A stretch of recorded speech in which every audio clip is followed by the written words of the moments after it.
Oke, kembali lagi ke channel saya. Jangan lupa subscribe, like, dan share karena itu gratis. Baik, kita lanjutkan pembelajaran kita di tema 1, pertemuan yang kedua, masih dalam bunyi dan pendengaran. Topik pada saat ini adalah sifat-sifat bunyi, manfaat pemantulan dan bunyi pada alat musik. Baik, yang pertama kita pelajari adalah sifat-sifat bunyi. Bunyi dapat merambat, bunyi dapat dipantulkan. Nah, bagaimana bunyi dapat merambat dan bagaimana juga bunyi dapat dipantulkan? Sekarang kita cek satu persatu. Bunyi dapat didengar hingga telinga karena terjadi proses perambatan bunyi. Bunyi merambat melalui zat perantara, medium contohnya ya. Zat perantara atau medium contohnya yang pertama adalah benda padat, yang kedua cair, yang ketiga adalah gas. Perambatan bunyi paling cepat melalui medium benda padat, kemudian benda cair, dan paling lambat melalui benda gas ya. Jadi kalau ada yang tanya perambatan bunyi yang paling cepat adalah dengan menggunakan medium padat ya. Contoh perambatan bunyi yang pertama adalah lumba-lumba menggunakan bunyi ultrasonik yang membuat di dalam air untuk berkomunikasi dengan sesamanya. Jadi sesama lumba-lumba mereka menggunakan suara atau bunyi ultrasonik untuk berkomunikasi antara sesama mereka dengan menggunakan media benda cair ya. Selanjutnya, bunyi detak jantung pasien merambat melalui benda padat, yaitu melalui stetoskop ke telinga dokter. Ini contohnya ya. Yang ketiga adalah ini info sains atau hal yang perlu kita ketahui tentang bunyi. Bunyi amat penting bagi manusia dan hewan. Manusia berkomunikasi dengan memanfaatkan gelombang bunyi. Begitu juga hewan menggunakan bunyi untuk mengetahui keberadaan mangsa, peringatan bahaya, serta mencari kelompoknya. Baik, yang kedua adalah bunyi dapat dipantulkan. Bunyi pantul memperkuat bunyi asli ya. Ini bagian yang pertama. Contoh pemantulan suara adalah ketika kita bernyanyi di kamar mandi, suara lebih nyaring. Hal itu disebabkan jarak antara sumber bunyi, yaitu kita, dengan bidang pantul, yaitu dinding daripada kamar mandi, sangat dekat, sehingga bunyi pantul kembali dalam waktu yang singkat ya. Jadi ketika kita berbicara atau bernyanyi di kamar mandi, sumber suara adalah kita dan dipantulkan melalui dinding daripada kamar mandi dengan kembalinya suara itu dengan waktu yang singkat. Yang kedua adalah gema. Gema adalah bunyi pantul yang muncul setelah bunyi asli selesai dikirim. Gema terjadi jika dinding pantul terletak sangat jauh atau amat jauh dari sumber bunyi. Misalnya saat kita berteriak di tebing atau dalam gua. Contoh terjadinya gema, kita perhatikan di sini bunyi aslinya adalah merdeka ya. Jika kita sebutkan bunyi aslinya merdeka, maka yang dikirim itu adalah bunyi pantulnya adalah mas lama baru merdeka ya. Itulah bunyi yang dipantulkan. Nah, ketika kita mendengarkan maka akan terdengar seperti ini, merdeka merdeka, seperti itu ya, merdeka merdeka. Gema. Itu biasanya kalau kita panggil hoi, dia akan pantulan suara itu akan bunyi lagi ho ho ho hoi, seperti itu. Itulah ada artinya gema. Yang kedua adalah gaung. Gaung adalah sebagian bunyi pantul yang terdengar bersamaan dengan bunyi aslinya, sehingga bunyi yang terdengar menjadi tidak jelas. Gaung terjadi dalam ruang tertutup seperti gedung bioskop dan studio musik ya, studio musik. Contoh gaung. Bunyi asli yang kita kirimkan adalah merdeka, dan bunyi pantulnya adalah merdeka, dan bunyi gaungnya adalah berka ya. Jadi hilang sedikit bunyi itu ya. Di sini kalau kita lihat di contohnya ini, hilang adalah D yang hilang ya, itulah bunyi yang hilang, bunyi D ya. Untuk mencegah terjadinya gaung, biasanya di ruangan dilapisi dengan bahan-bahan yang dapat meredam suara seperti kapas, busa, atau gabus. Nah, ini di dalam studio musik biasanya ditaruh seperti ini supaya meredam suara itu, tidak ada gaungnya. Pemantulan bunyi terjadi karena gelombang bunyi menabrak bidang pantul, kemudian gelombang bunyi tersebut dipantulkan oleh bidang pantul akan tetapi tidak semua bunyi yang mengenai bidang pantul akan dipantulkan. Ada sebagian bunyi yang diserap dinding pemantul. Kemampuan suatu permukaan dalam memantulkan bunyi tergantung pada keras lunaknya permukaan. Ya, jadi kalau tembok kemungkinan masih bisa dipantulkan, tapi kalau kayu itu jarang dipantulkan ya. Itulah maksudnya pantulan bunyi. Dinding gedung pertunjukan musik dilapisi dengan bahan peredam suara seperti karpet untuk mencegah gaung yang dapat mengganggu kenyamanan pertunjukan. Jadi kalau kita lihat di studio ada ditempelin dinding itu seperti busa supaya apa? Suaranya tidak pantul lagi ya, supaya meredam suara.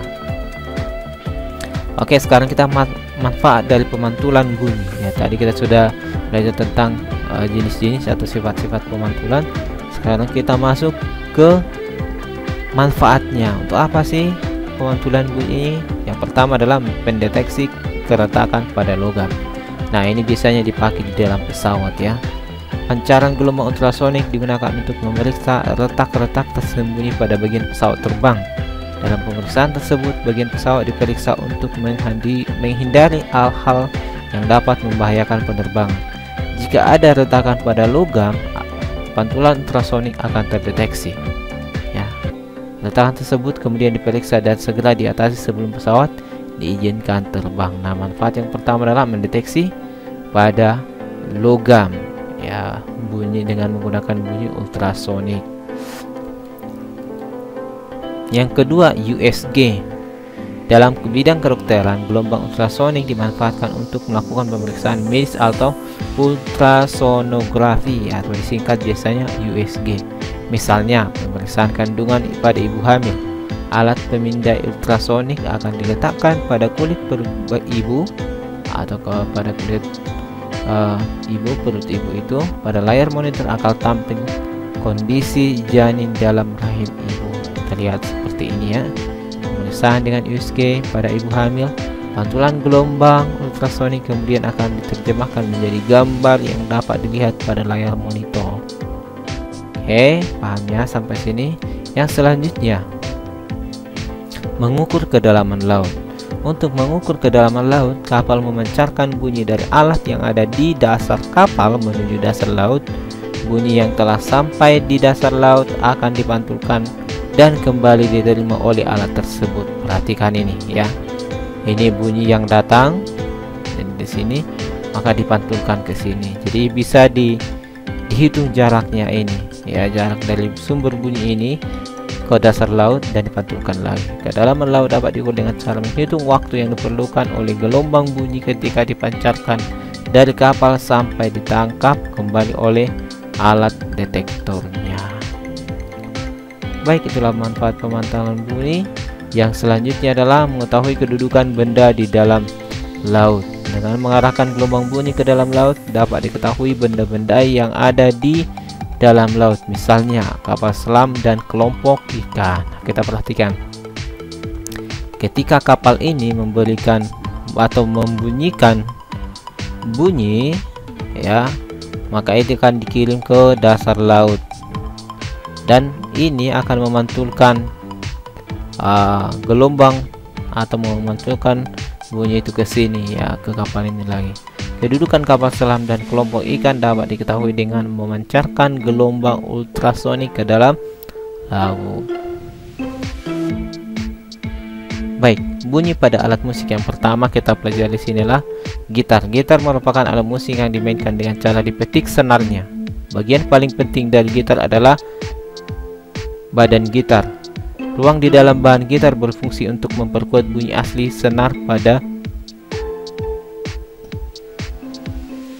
sehingga dapat terdengar cukup keras untuk kita dengar. Peristiwa tersebut dinamakan resonansi ya. Resonansi adalah peristiwa ikut bergetarnya suatu benda karena pengaruh getaran benda lain.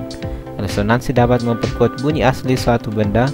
Bagian atas badan gitar dan bawah dibuat berbeda, dan hal itu akan mempengaruhi nada yang dihasilkan. Oke, perhatikan di sini. Dalam kehidupan sehari-hari, resonansi bunyi memiliki kerugian. Misalnya bunyi pesawat terbang yang melintas di atas rumah dapat menggetarkan kaca jendela rumah.